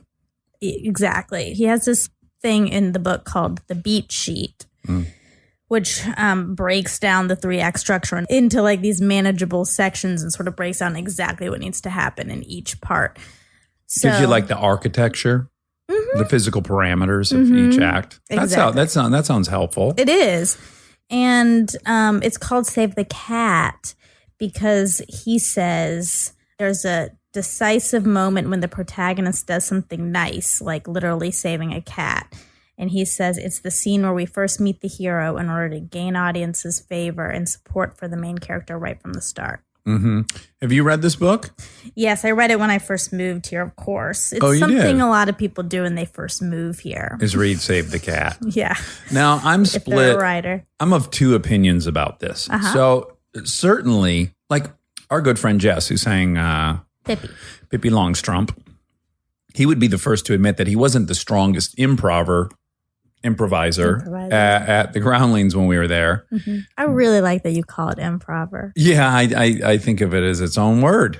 But he would say he wasn't the strongest improver, and yet, by God, did he know how to teach it? Like I sat in on one of his classes, and he really knew the rules inside and out. So he was actually quite good at instructing people on how to do improv. Yeah. Just wasn't his strongest skill set. Right. And yet at the same time, so in that scenario, I go, well, you don't have to be able to do the thing to be able to teach the thing. Right. But yet I get really angry when I watch guys on the sidelines at sporting events, like yelling and ridiculing these athletes. And they themselves couldn't take like 6 flights of stairs without a cardiac arrest. That triggers me for some reason. I think, how dare you, that's interesting. Spout your expertise about their chosen sport when you yourself couldn't juggle a fucking fruit basket. Yes. Why does that bother me and the other I thing never doesn't? knew that about you, and I like learning things about you, so that's fun. And I like that. I like that you don't like that. I don't like that either. You're right. What are they doing? I'm agitated by that. Yeah. Unless they can do it better, I think they need to shut the fuck up. I agree. Yeah, I agree. Although occasionally I find myself guilty of it. I think, why did they choose rain tires in the MotoGP race when I can see the clouds are going to pass? Can't they see it? So I become a little bit of an expert myself. But you know about that stuff. And I guess if these people know about They could know more football- about football than even the players. I guess it's conceivable. They could know more. They could. The history of the game, the many plays that are out there, patterns that are run. They could be like an NFL historian, yet they just can't. That's true. Do it. Maybe one out of all of those people who are doing it might have that amount of knowledge, but most of them don't. Right. But you do have that knowledge when you're watching MotoGP. Then, By the way, if you don't watch MotoGP, it is a ballet on 2 wheels. It really is elegant, isn't it? I think I've forced you to watch I've watched a good it. 10 minutes of it's it. not the worst thing I've watched. Right. And when you think of motorsports, you're probably like, that's the worst thing I could watch. Oh, God. Yeah. I remember when I was younger, my dad would watch NASCAR. Your dad watched NASCAR? Ugh, yeah. And I just. Ashok? Ashok. I'm getting really close. You are. Ashok, every swing I get closer to the ball. He watched NASCAR. Yeah. Oh, And man, I love this guy. I And- really do. anyway, I hated it. Okay. Well. It made me feel disgusting inside. Oh, wow. So, Okay. but the MotoGP is okay. Yeah. Yeah. Well, it's Euro. So right there, we've got your interest peaked a little bit because it's all European riders. That's what you'd think, but I'm not. Europhile? Mm-mm. Okay.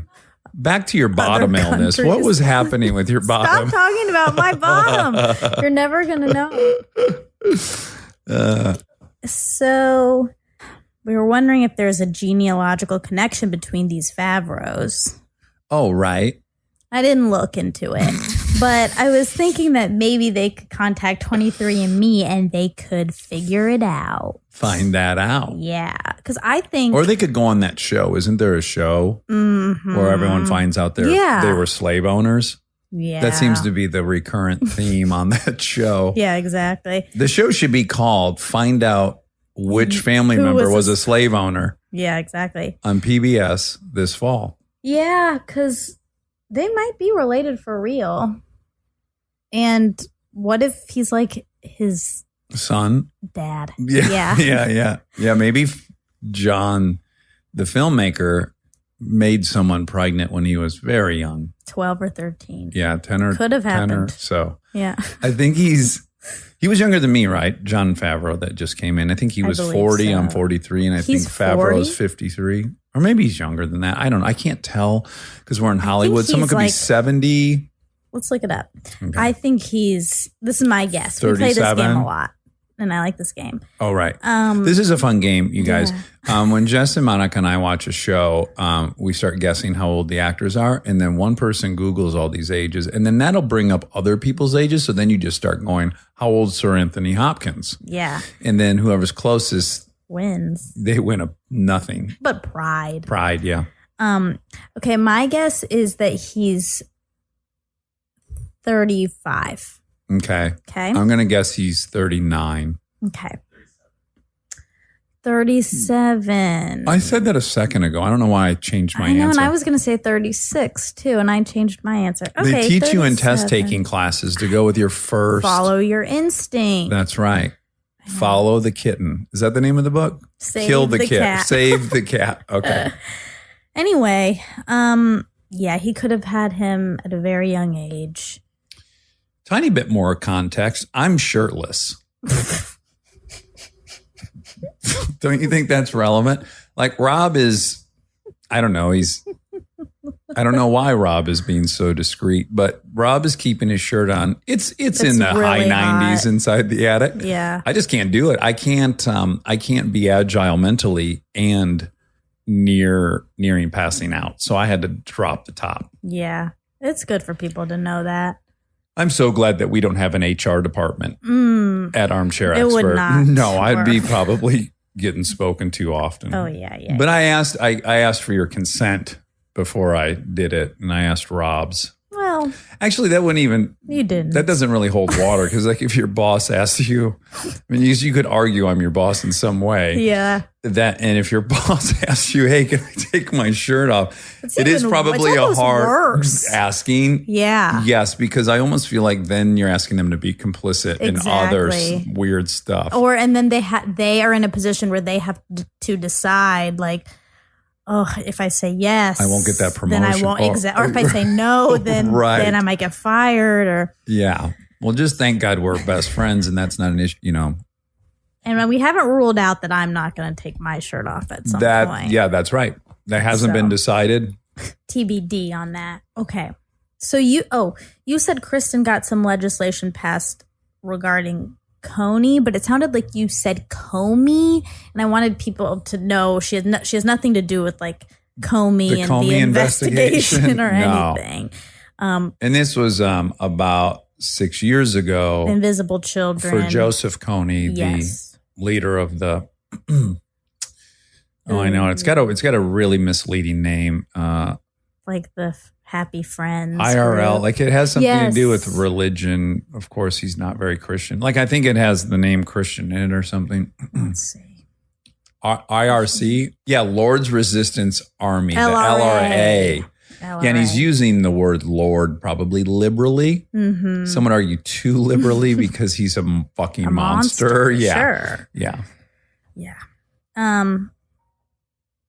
I wanted to just pipe in my opinion on something here. Okay. I had to be a little quiet. I mean, I didn't have to, but I kind of chose to in this episode because we only had him for such a short period of time. Very busy man. He's Well, yeah, he left us to go talk to some Parkland kids. Right. Is that my phone? It could be mine because I was nervous that Mean Gene Green was going to call for the fitting.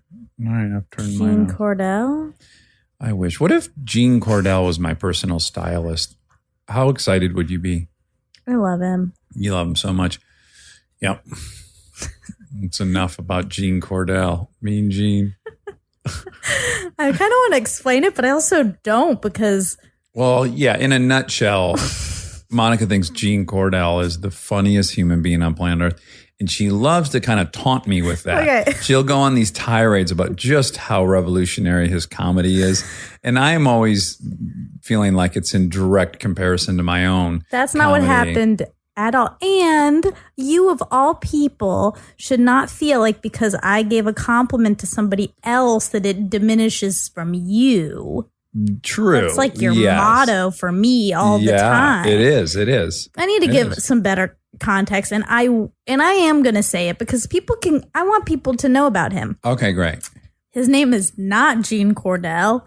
It's Eugene Cordero. Same name. No. And what happened is one time you asked me, or maybe Kristen asked me, and you He were was in the on kitchen. Kristen's show, right? That's how it Yes. all started. But no, she asked me, like, who are your favorite performers at UCB? Okay. And I said, Eugene Cordero. And she said, Corbello. and he... I really so hope transparent what you're doing. it is transparent. And mostly I need to say as a disclaimer, I hope that if Gene by some miracle heard any of this, that he knows I actually love him, but I'm just playing a role in our friendship where I hate his guts. So just of course. let that be stated. Let and that be known. Entered into the record. Well, because I said Eugene Cordero, and then she said, "Oh, I love Eugene." Oh, she had to change her pants. Yeah, exactly. Yep. There was a lot of pants changing. 'Cause then she said, "Oh, I love Eugene. He was on House of Lies and The Good Place, and he's currently on The Good Place too. He's a recurring. Yeah, it character sounds like on he's that. gunning for my lady, is what it sounds like. Maybe he's happily married with a child. Okay. Okay. Anyway, You think he's perfect? I do. So that's how this. And you said, "Oh, Gene Cordell." The funniest guy ever, Mean Gene. Yeah, it was just my jealousy that my But we love you, two wives Eugene. were like getting giddy over the brilliance of someone else. He's incredibly funny, and you should Check him out at him. UCB. Yes, he's wonderful. He's the best improv teacher I've ever had. Okay, enough about fucking Gene. I get it. The guy's perfect. If he and Favreau could have a child, you would I didn't even ascend to heaven immediately just by witnessing the creature. Get the fuck out. Mean Gene was in When in Rome. Rob just told us he was in When in Rome. Oh my God, he is circling my bride. He was in He's in a- Rome. He went to Rome and was in When in Rome. No. Very few cast members made the trip to Rome. Most of it was shot in New York. Oh. Yeah. Oh, he must have been living in New York at the time and went and doing UCB in New York before he moved out here. Oh, you've got it all I figured know out. him. I actually do know him, so this is a little strange. Okay, it is, right? It's a He little was my meta. teacher. You know how I feel about teachers. Yeah, you tend to be attracted to them. I do. Yeah. Anywho. Sorry. We really got off track. Wow. I really got off track because of my sickness. You said that, like, you know, basically Trump does something bizarre every day, and then we're just like in this cycle of talking about it, and we get sucked in, and it's like, okay, we get it. Like, Right. we don't like him. Right. And I agree with all that because it can be like a life suck to get just like circling the drain on that. But I do think it's a little potentially dangerous to say, like, just stay away, because if everyone just stayed away and wasn't informed as to what he was doing, maybe there'd be no attention to this border family separation and all the crazy shit that's happening. You do need people talking about that to cause change, and it is working. Okay, but the border separation is an issue.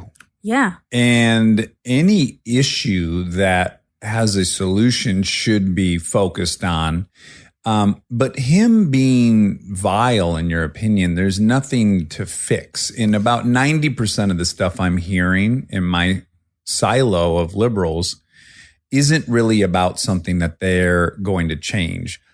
Also, what are those people actually doing? Now, some people have hosted lemonade stands around LA to send money to the defense fund for those families, which is great. That is a productive thing that you can do. Also calling your congressman and writing letters and all of those things. Yes. And putting pressure on your legislation. That is real and it does work. But I It guess did work. I'm asking for your honest evaluation of what percentage of people who are talking about this stuff are doing any action. I don't know. You I don't really know. don't But know. you're optimistic that it's high? Well, we've seen some small changes happen as a result of loud screaming about some of this stuff. Uh-huh. So I can't say that it's But again, bad to do. I am pro protest. Yeah. Let me Yeah. be very clear about that. Yeah. I'm very pro protest. I'm very in favor of you contacting your senator or whatever. Right.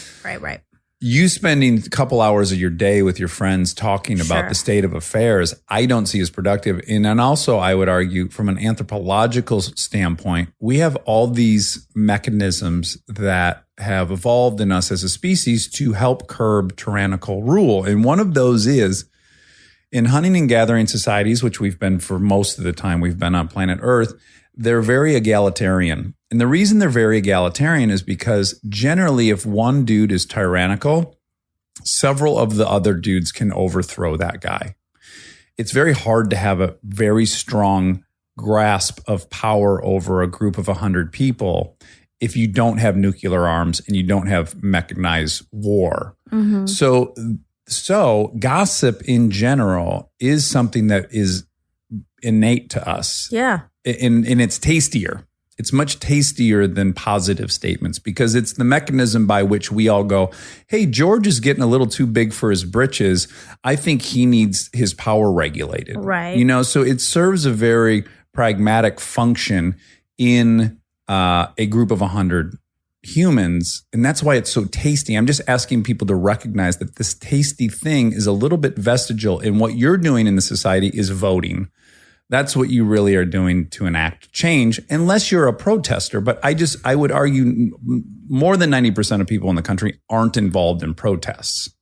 Well, it's protests and also, but it is spreading the word so that the vote changes. But do you believe matters. that? But do you believe that any of the liberal cries about what a jerk they think he is, or exposing the grab him by the pussy tape, do you think that has swayed a single Trump supporter away from Trump? I'm of the opinion it doesn't. I don't think they've won anyone over to their side of the aisle by. Well, I don't know, but I thought it was really interesting when he said that, you know, he was in Detroit and he was in somewhere else and I can't remember where he was, that when he talked to Obama Trump voters, and how they all are regretful of that decision. And I do think that's important. You do have to make people aware of the reality of what's going on versus what he's maybe saying is going on. Like, people are so many people voted for him that totally voted completely against their own needs because they weren't informed. So it is important to. Well, to say they weren't informed, I think, is doing the thing that our friend Sam does when he says, you're confused on what my point is. Well, no, because there were people where they asked that didn't know the Affordable Care Act was Obamacare. And and they were on it. They were on the Affordable Care Act and they liked that, but they were against Obamacare. Right. That's not being informed. Right. I'm talking more about Trump. But I'm not. I'm talking about people voting.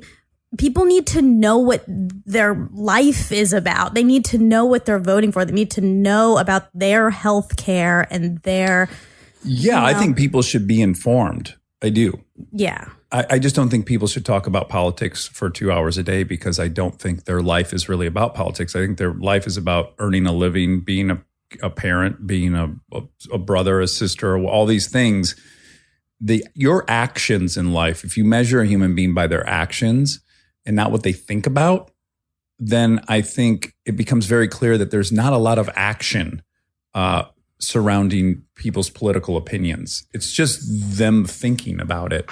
And there's really nothing pragmatic happening. Well, I don't know that that's true because I think our actions, again, sort of like he said, our actions are not limited by politics because we're incredibly lucky. But a lot of people's life, their day-to-day actions are designated and limited by whatever's happening in our political realm.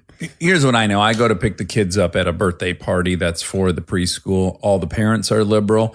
Every conversation for the 3 hours at that party is about what a turd Trump is. Yeah. And I don't see any productivity to that. Were they convincing me of something? No. Are they convincing each other of something? No. Are they informing one another about anything? Absolutely not. They're just commiserating about something they don't like. Yeah. And I think that's a complete waste of time. And I'd way rather go to that party and hear somebody talk about something they loved. Oh, I went to this concert. You should check it out. Are you listening to this podcast? Is fun. Like, all these different things that we could bond over that we love that could then lead to more experience in life. That to me is of value. And just railing on politics all hours of the day at kids' birthdays parties, I think is a little cesspool-y. Yeah. Oh, okay. So you said our bloodiest and deadliest war was the war against ourselves, or the Civil War, which that is the deadliest war for American lives. Mm-hmm. Yeah. But World War II was by far the deadliest war that we've had. Was that like 18 million, 16 million, something like that? It was 56.4 million. Holy fuck. Yeah. It's a lot of people. Yeah. That's rough. Mm-hmm. So you mentioned Steven Pinker, and his book that you're referring to is called Better Angels of Our Nature, and it is about how we are getting better as a society. And even though there's like the opinion that everything's getting worse and things are bad, but it sort of tracks all of this over time and says sort of how things are getting better. And he has a new-ish book called Enlightenment Now. That's the one I'm reading. Yeah. Yeah. And we hope to have him on. He's incredible. Yeah, Steven, you should come on. Yeah. If you're with Gene Cordell, you guys stop listening and get on this podcast. Okay, so I asked my friends, Anthony and Allison, if there was a term for Christians who just go to church on Christmas and Easter, because you said you thought maybe there was a term for that. And I was like, yeah, there's got to be a term for that. And they said they've heard C and E's. Christmas and Easter. Yeah. Okay. And also Cheesters. And I was so disappointed by these just so obvious words. Like you wanted something a little clever. Right. Ugh. Sorry about that. Yeah, I'm maybe you upset. should get to thinking of something real clever, and you could coin it, and then you could print T-shirts up. And I could make a lot of money off of Yeah, it? you'd go to churches on either Christmas or Easter, and you would sell your wares. Of course, they'd wear them to church. Well, they would be. Do you think they'd own it, or they'd be? I think they'd be upset.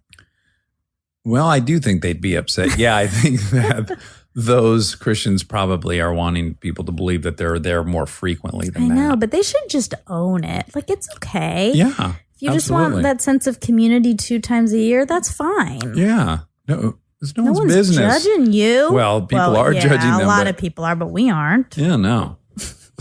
Oh, the John Kerry war stuff that happened during the campaign.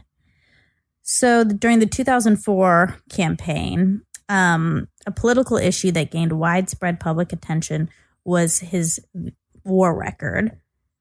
And in TV advertisements and in a book called Unfit for Command, Swift Boat Veterans for Truth, question details of his military service record and circumstances relating to the award of his combat medals.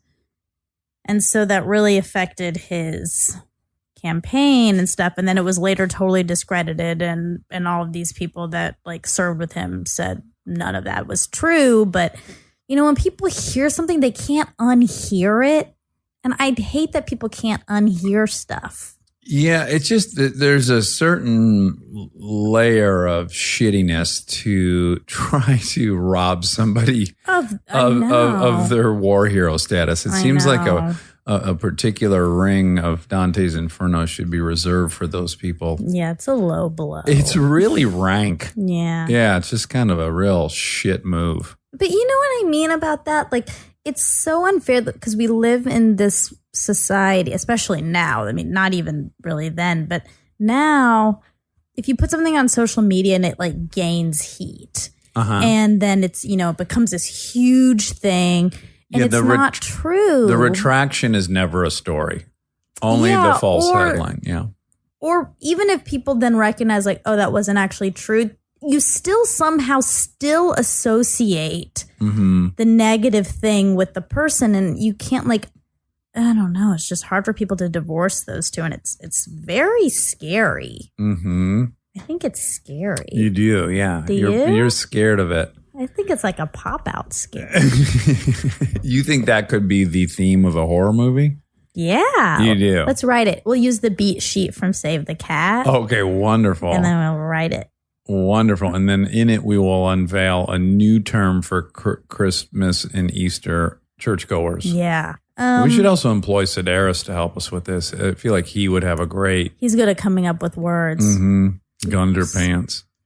Oh, also, we should point out that we have been corrected about the first, second, and third degree burns. We heard from a lot of people, and we now realize first is least significant, and third is the burniest. Even as I was saying it, I knew that it was I don't think that we were claiming to know one way or another. I think we were saying, oh, maybe for something about this feels like it might be a descending scale as well. Yeah. Like the stupid DEF CON system. Mm-hmm. And I wanted it to, we just wanted it to be. Yeah. We needed you more than me. Mainly me. Yeah. You wanted some cooperation because I was claiming that it was a stupid system, that no systems diminish in numeric value as the threat is increased. Right. Yeah. More evidence to your point, I guess. Although you did have me on murder. That's true. First is the worst. Oh, speaking of that, another correction that I came up with during my sickness. I realized that I was also mispronouncing Emily, because I was saying Emily Ratajkowski. That's how it's spelled. But it's actually pronounced Emily Ratajkowski. The J is silent. Okay, I sincerely couldn't hear a difference in the way you just said both those words. Yeah. Okay. It just sounded to me like you know, like just a ton of consonants. Gibberish? Yeah, just like way too many consonants for my brain to follow. Ratajkowski versus Ratajkowski. Okay, now I heard it there. Okay. But if you put an Emily between there, I'm probably going to lose it again. All right. Yeah. So I want to say Ratajkowski. Kowski, yeah. Ratajkowski. Yeah. Oh, Ratajkowski. Yeah. But we already determined she doesn't like me, so I don't really need to ever say her name again. Okay. Yeah. I went down a little rabbit hole on her. Oh, you did? Mm-hmm. And what'd you find? She's married. Oh, she is? Mm-hmm. She's recently married. Wed. Maybe she was going to her wedding when you saw her, and that's why at the Super Bowl? She got married at the Super Bowl. Do you think she only got married to get rid of that name? No, she probably loves that. You think she's going to keep it? Yeah. Okay. I think she kept it. But think if her name was Emily Blunt. You know, that's a very easy name. She probably would have her own Dior campaign. I think she's probably really happy being unique. Okay. Right? I hope that for her. I think she is. Yeah. She gets a lot of attention for it. For the name? For being her. Okay. For being uniquely her. Yeah. He said that they're trained as speechwriters to always say that the words are the president's. Okay, right. So you said, the line they're supposed to toe is that those are the president's words, not theirs. Yeah. And I would not like Yeah, that. you would want the credit, we said. Yeah, because I have a problem with credit. Yeah. It's one of my things. Yeah, well, it previously was one of mine. Really? Yeah, I used to really, back in my Groundlings days, I was real hung up on it. And I think I've said this before on here, but someone gave me the best piece of advice ever because I was certain that someone stole the sketch and that it had made it onto TV. I think I've told you this. Yeah. It's way too coincidental that I had a Wilford Brimley sketch running. Right. Who the fuck was writing Wilford Brimley sketches Sure. in 2002? And then I turn on the Saturday Night Live and all of a sudden there's a Wilford Brimley sketch on. So I was like, oh my gosh, that was stolen from me. And some wise sage person said to me, if you think that's your last great idea, then you should use everything at your disposal to fight for this, get credit, sue, whatever it is. If you think that's your last great idea, but if you think you have an infinite amount of great ideas, just get focused on those. And I took that advice. That was good advice. That is good advice. Yeah. Very good advice. Life's too short, but the amount of time. Just the injustice, you know? Yeah, and I have a strong sense of injustice. That's always infuriated me in the past. But again, it's just now you're putting more energy and time into something that was already a bummer. So you're just expanding how much bummer there is. Sure. You know? Again, unless you think you can win and somehow make millions of dollars off proving you're right. But yeah. Blackwater, people probably know, but in case they don't, is a American private military company founded by Eric Prince. Former Navy SEAL. Yeah. You knew that. I did. And his family, the Prince family, makes visors and automotive components. And they were manufactured in Holland, Michigan. And the Princes basically own the entire town of Holland, Michigan. And Really? they're absurdly rich. His dad was a billionaire. Oh, wow. And he started Blackwater with some of Dad's money. And then I believe he sold Blackwater for over $1 billion as well. Wow. They're very, very politically motivated, huge right-wing donors. They do believe that all of our wars in the Middle East were Christian crusades.